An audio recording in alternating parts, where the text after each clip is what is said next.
Here's a Beyond the Pitch podcast quick hit from the WVSA Digital Network. I think that's an important question to ask. There's never going to be a perfect answer to it. Suicide is incredibly complex. Suicidal ideation is incredibly complex. We're never going to know everything. There are some things that we can count on. And before I get into exactly what some of those things are, the one thing I want to say about athletes in particular is that athletes have been trained to mask their pain.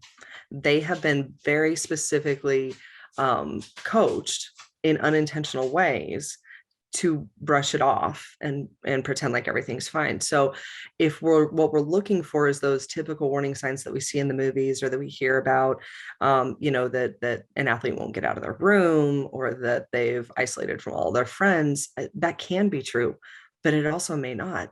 And if you look at recent reports about completed suicide attempts in athletes, very often you'll find that their families are saying that I had no idea.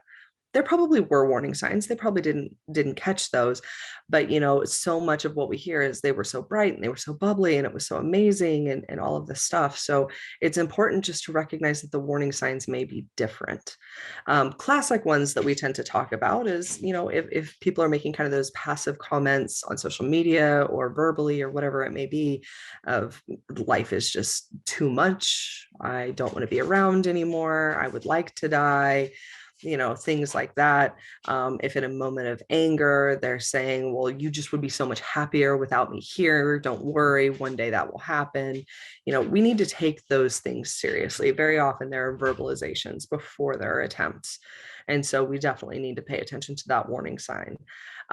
If we're finding athletes are kind of making those final arrangements, they're sort of saying goodbye or they're getting rid of treasured things to people that they want to have them. Obviously, those are very emergent kind of warning signs that we need to pay attention to. But there can also be things that are a little bit more subtle. It might be stuff like they tend to really enjoy hanging out with a particular friend group, and now all of a sudden they are not having as much contact with them anymore. That could signal that there's been a conflict. Follow up about it. Has that conflict been something that they've been able to handle? Are they looking for help? How are they managing that kind of a situation? That's an important one to look for. One warning sign is pretty tricky to work with, especially in athletics, and that is that sometimes wins are kind of a relief. They're not really experiencing real joy and motivation in that. They're kind of doing it because they have to. And so when they don't experience much sense of accomplishment in the things that their identity is totally wrapped up in, that can be really, really hard. But that can be a very subtle kind of warning sign of, wait a second, they're not getting a whole lot of fulfillment here. We need to do a little bit more digging to see what it is that might be going on. It could be changes in appetite. It could be increased risk-taking behavior. It could be changes in substance use patterns.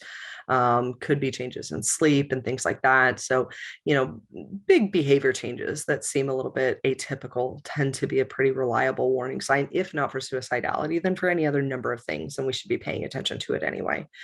I think the biggest thing is just, I hear a lot of parents or significant others or people in athletes' lives where they say like, man, they say this stuff all the time. How am I supposed to know when this is the time I need to listen? You need to listen every time. This Exactly. is not, we dismiss it in general as like, oh, well, this is just attention seeking behavior. And my answer to that is, of course it is. They are overwhelmed. They are seeking attention because they need help. If we just dismiss that as, oh, well, I don't want to make the attention seeking behavior bigger, then we are solidifying their idea that nobody is there to help them. And a lot of times when we kind of confront that suicidal ideation or maybe try to get them help, we'll get a lot of resistance. Kids come back from a meeting with the counselor and they're like, oh, I'm fine. I didn't say anything. I didn't want to be there. Well, of course they did, because what they're actually doing, whether they know it or not, is their system is trying to test boundaries and see who it is really cares about them and is going to be there when things get difficult. And if we just drop it and say, oh, it's fine, they're doing okay, then we aren't speaking to and supporting the belief that you actually do have a support system around you that is committed to helping you through that pain.